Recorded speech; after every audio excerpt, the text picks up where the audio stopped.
শুভ সকাল আমার প্রিয় পরিবার, তোমরা সকলে কেমন আছো? আশা করছি যে যেখান থেকে আমার ব্লগটি দেখছো সকলে ভালো আছো। তোমাদের আশীর্বাদ ও ভালোবাসার সাথে নিয়ে আজকের ব্লগটি শুরু করলাম।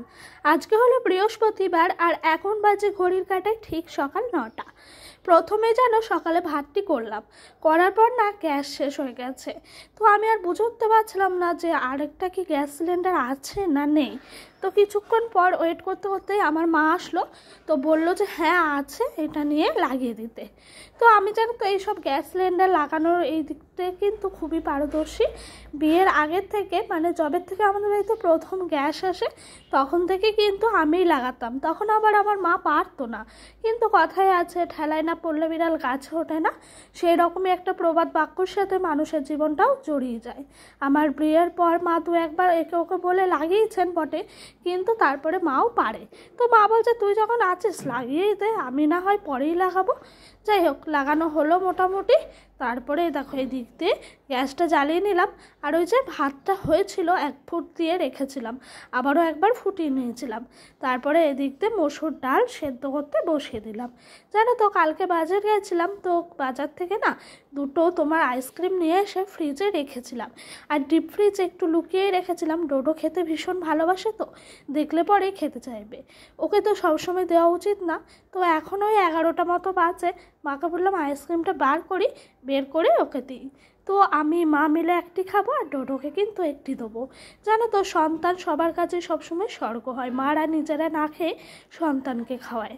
আর জানো তো বন্ধুরা, দেখবে বাপের বাড়ি যেমনই হোক না কেন একটা মেয়ের কাছে সেটা রাজপ্রাসাদ।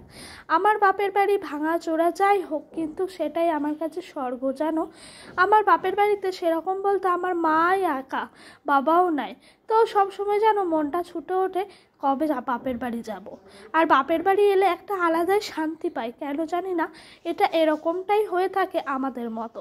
আচ্ছা, তোমাদের কার কার এরকম হয়ে থাকে অবশ্যই বলো। আমার তো মনে হয় বাপের বাড়ি কুড়ে হোক বা ভাঙা একটা ঘর হোক, তবুও কিন্তু মেয়েদের কাছে তার বাপের বাড়িটাই আলাদাই স্বর্গ। যাই হোক, এখানে এসে যেন তো মোটামুটি মা আমার জন্য যা পারে যতটুকু পারে নিজে সঞ্চয় করে করে খাওয়ানোর চেষ্টা করে।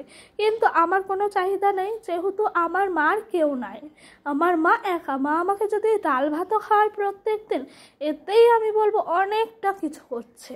যাই হোক, এই দিক দিয়ে কিন্তু জামা কাপড়গুলো মার ছিল জলে ভেজানো, তাই আমি আর কি করব, জামা কাপড়গুলো তোমার চিপে ভালো করে ধুলাম। তারপরে এদিকে দড়িতে চলে এসেছি মেলে দিতে। আর জানো তো এসব কাজগুলো করতে আমার ভীষণ ভাল লাগে। অনেকে আমাকে বাপের বাড়িতে এসেছি বলে অনেক কথাই বলে যে বাপের বাড়ি এসে কোন মেয়ে কাজ করে, এত গরুর মতো খাটিস। কিন্তু কি বলো তো, বাপের বাড়িতে যদি জানতাম আমাদের বাড়িতে 10-12টা ঝি চাকর আছে, তাহলে সব সময় শুয়ে বসেই খেতাম। কিন্তু বাপের বাড়িতে তো আমার মা ছাড়া আর কেউ নাই। আমার মাকে আমি যতটা পারবো আমার নিজের সবটা দিয়ে একটু হলেও রেস্ট দেওয়ার চেষ্টা করব। আর হ্যাঁ, এই ঘুগনিটি কালমা করেছিল কাবলি ছোলা প্লাস তোমার মটর দিয়ে। তো ওই ঘুগনিটা আমার জানো তো ভীষণ ওই ট্রেনের ঘুগনিগুলোর জন্য খেতে ইচ্ছে হচ্ছে। তো মা বলছে দাঁড়া শসা পেঁয়াজটা কুচিয়ে দিই, তারপর ঘরে একটা লেবু আছে, লেবুটা কেটে রস কর, তারপরে একটু বিট লবণও দিয়েছিলাম, তার সাথে কিছুটা কাঁচা লঙ্কা কুচি দিয়েছিলাম। এভাবে যে ঘুগনি খেতে কি ভাল লাগলো কি বলবো তোমাদেরকে, বলে বোঝানোর মতো নয়। হ্যাঁ, ট্রেনে ওরা আরও অনেক কিছু দেয়, তোমার এর মধ্যে ভুজিয়া দেয়, চাট মশলা দেয়, এটা ওটা অনেক কিছুই দেয়, কিন্তু কি নিজেরা বাড়িতে বানিয়ে খাওয়ার টেস্টটাই কিন্তু আলাদা। ওরা দেয় ঠিকই, কিন্তু ওদের পর্যাপ্ত পরিমাণে। এই ঘুগনিটাই আজকে মা আর আমি খাবো।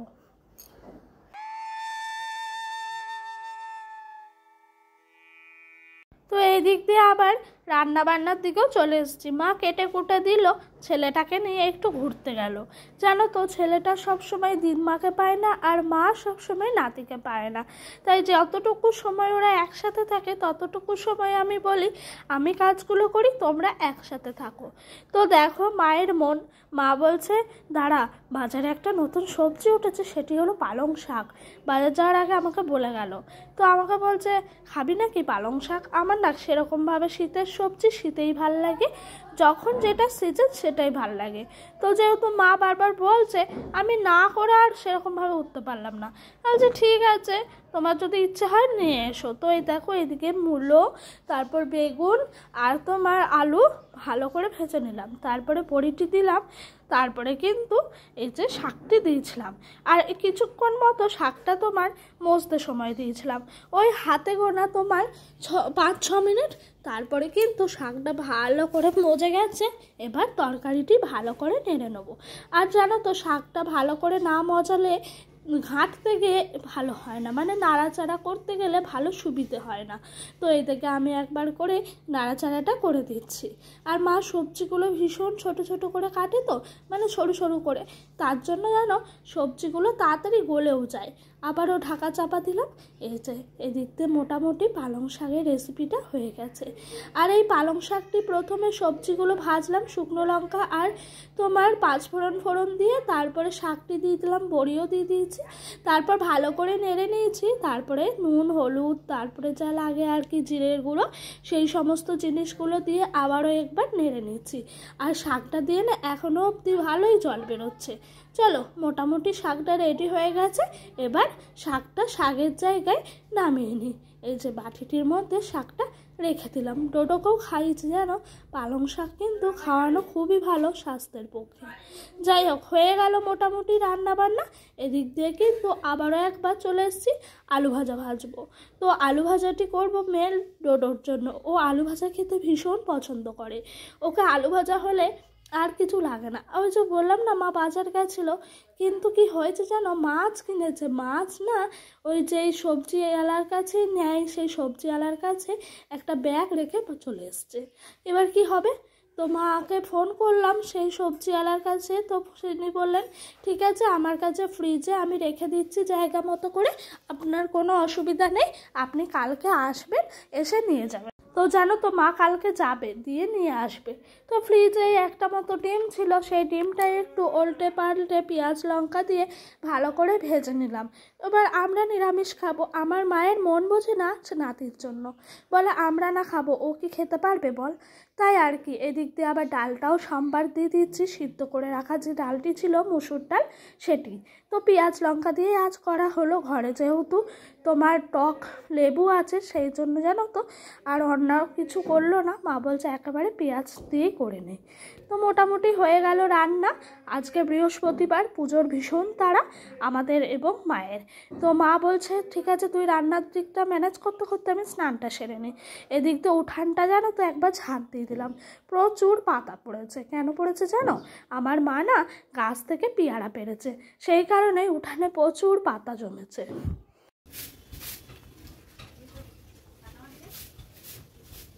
তো আমার শ্বশুর বাড়ির তুলনায় আমার বাপের বাড়ির উঠানটা কিন্তু খুব একটা বড় না, ওই মোটামুটি একদমই ছোট।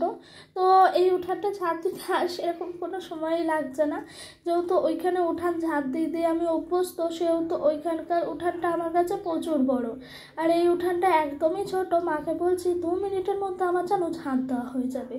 আর এইদিকে সেরকম বলতে পাতাগুলোই ছিল। আর আমাদের বাড়িতে জানো তো পুরো বাড়িটাই ছাই দেওয়া আছে, মানে আগে লোকের যেখানে ছাই গুল দিয়ে রান্না হতো না, সেই গুলগুলো পুরো ছাইয়ের গুলগুলো আর কি এনে এনে আমাদের বাড়িটা উঁচু করা হয়েছে। সেই কারণে জানো তো আমাদের বাড়িতে না জল জমে না, যেটুকু জল জমে সেটুকু জল না নেমে চলে যায়, এতে করে কিন্তু বাড়িতে জল জমার কোনো সিন নয়। আর এদিক দিয়ে ডালটি বসিয়েছিলাম সেদ্ধ হতে, মোটামুটি সেদ্ধ হয়ে গেছে।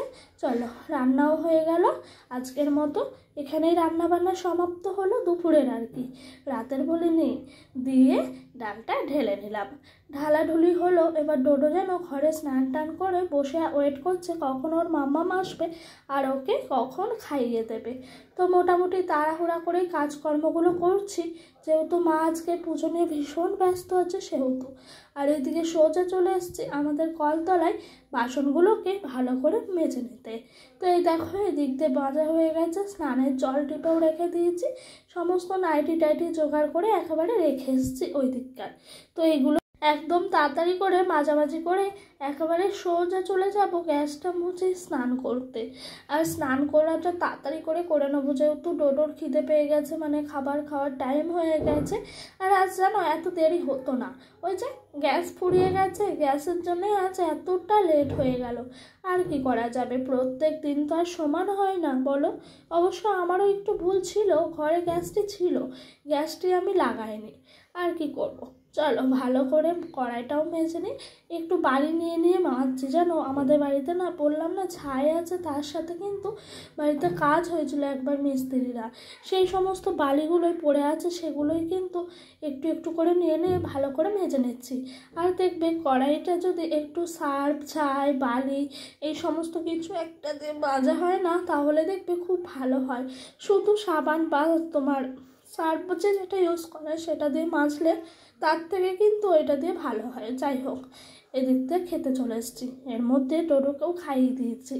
আমাদের পাশের বাড়ির প্রতিবেশী কাকি একটু খারকোল পাতা বাটা দিয়ে গেলেন, পালং শাক, ডাল, আলু ভাজা এগুলো তো ছিলই। আর এখন বাজে ঘড়ির কাঁটায় ঠিক 6:30, একবারে অন্ধকার, সন্ধে হয়ে গেছে। আর বৃষ্টিও পড়ছে কয়েক ফোঁটা, জানো তাই জানো তো মনটা ভীষণ ভরে গেছে। যাই হোক, একটু বসলাম, তারপরে দেখি মা এদিক দিয়ে কিন্তু আলু চচ্চড়িটি বসানো হয়েছে।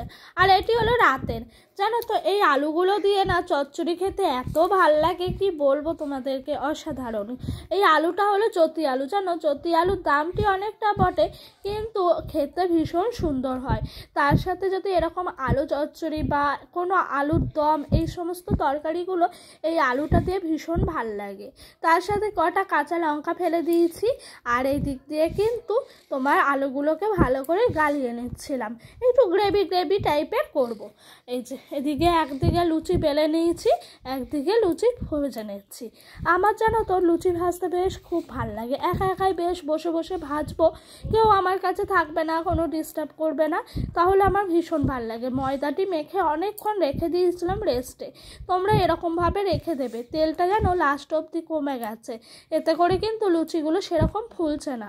তোমরা না এক কাজ করবে, ময়ামটা বেশি দিয়ে 1 কাপ যদি ময়দা দাও, তাহলে না 2 কাপ ময়দা দেবে, 1 কাপ আটা দেবে, দিয়ে কিন্তু করবে লুচিটি, দেখবে ভীষণ টেস্টি হয় ময়াম দিয়ে মেখে রাখার পর। তো ওই দিক দিয়ে মা আমার সামনে ছিল বটে, কিন্তু মার সাথে কথা বলতে ঝটপট করে একা হাতে লুচিগুলো ভেজে নিচ্ছি। আর জানো তো এই সমস্ত কাজকর্ম কিন্তু আমার করে অভ্যস্ত। আর ওইদিকে মা আছে, মা খাচ্ছে, তো মা আমাকে বারবার বলে চলেছে, একটি নে না মা, খেয়ে দেখ না কেমন হয়েছে, তুই আর আমিই তো খাবো।